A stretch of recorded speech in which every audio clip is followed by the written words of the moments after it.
ভয়াবহ অগ্নিকাণ্ডে ভস্মীভূত বাধারঘাট এলাকার একটি ট্রান্সপোর্ট অফিস এবং ঔষধের গোদাম।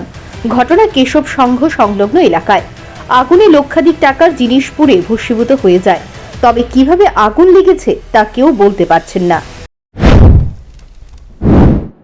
এখানে তো শুনলাম যে কেশব সংঘ কোনো এতে আগুন লাগছে, সেটা ফায়ার সার্ভিস থেকে আপনার কন্ট্রোল করছি, ঠিক আছে। এরপরে আমি ওই সিএম প্রোগ্রামে লেগে অ্যারেঞ্জমেন্ট করতেছি, এখানে আসলাম।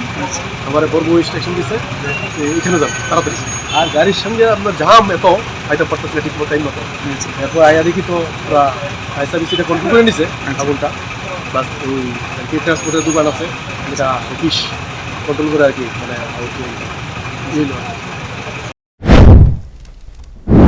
এদিকে অগ্নিকাণ্ডের ঘটনা সম্পর্কে স্থানীয় এক ব্যক্তি জানান, তিনি শুনেছেন গোদামে আগুন লেগেছে, তাই তিনি এসেছেন। তবে কিভাবে অগ্নিকাণ্ডের সূত্রপাত তা কেউ বলতে পারছে না।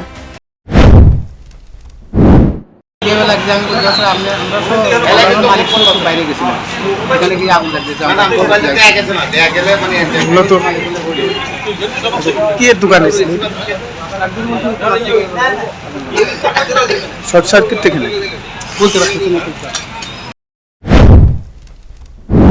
এদিকে অগ্নিকাণ্ডের ঘটনার তদন্ত করছে পুলিশ। তবে পুলিশের তদন্তেই বেরিয়ে আসতে পারে অগ্নিকাণ্ডের ঘটনার প্রকৃত রহস্য।